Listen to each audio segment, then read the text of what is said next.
राधे राधे। आप सभी का स्वागत है आपके अपने YouTube चैनल पर। आज की इस वीडियो में हम अपना कंटिन्यू करेंगे easy steps to solve unseen passage for class 10th and 12th। Yes, step 6। बेटा, इससे पहले वाली वीडियो में मैं 5 स्टेप्स तक सारे क्लियर कर चुकी हूँ, आप उसको देख लीजिएगा। अब स्टेप 6 की बात करती हूँ। यहाँ पर आते हैं इन्फ्रेंशियल क्वेश्चंस। इन्फ्रेंशियल क्वेश्चंस वो क्वेश्चन होते हैं बेटा जहाँ पर आप लोगों से ये पूछा जाता है, क्वेश्चन जो है ना वो क्लू, डायरेक्ट आंसर आपको पैसेज में नहीं मिलेगा, आपको कुछ क्लू मिल जाएगा, कुछ हिंट हो जाएगा, यानी कि you have to be think over the given passage and then you have to be write it down your answers, right? Question किस तरीके से होंगे? why does the author say this, कि ऑथर ने ऐसा क्यों कहा? व्हाट कैन बी इन्फर्ड, आप इससे क्या कंक्लूजन निकाल सकते हो?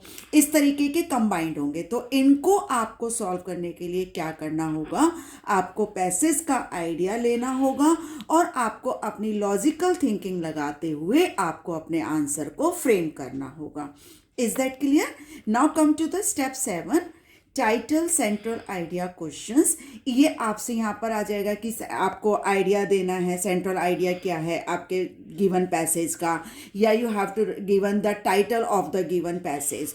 तो आपका, अगर आप टाइटल आप देते हैं, एमसीक्यूज में दे रखे हैं, आपको ऑप्शंस में दिए हुए हैं, तो easily you can find it out the best one, ठीक है। अदरवाइज अगर आपको अपने आप से लिखना है तो you have to be write down the short based on the main theme.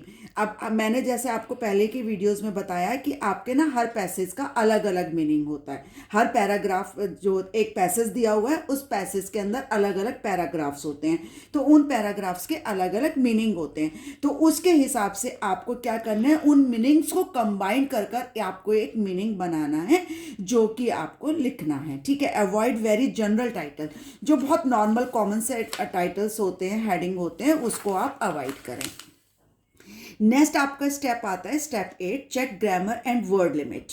Use correct tense, आपको करेक्ट टेंस यूज करना है। और बेटा बेस्ट होता है कि जिस टेंस के अंदर आपसे क्वेश्चन पूछा जाए आपको उसी टेंस के अंदर अपने आंसर को लिखना होता है, ठीक है। Suppose if the question is in a present tense, then you have to be write it down your answer in a present tense. If the question is in the past tense, then you have to be write it down in a past tense. Write within word limit, और जितनी word limit दी हुई होती है उसके अंदर आपको लिखना होता है।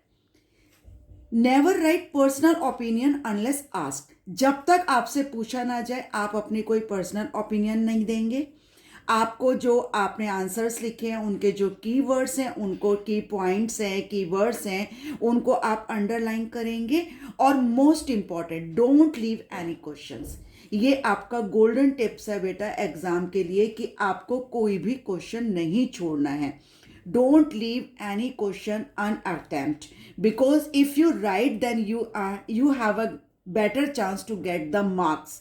अगर आप लिखेंगे ही नहीं तो आपको मार्क्स नहीं मिलेंगे। You have to be attempt all the questions.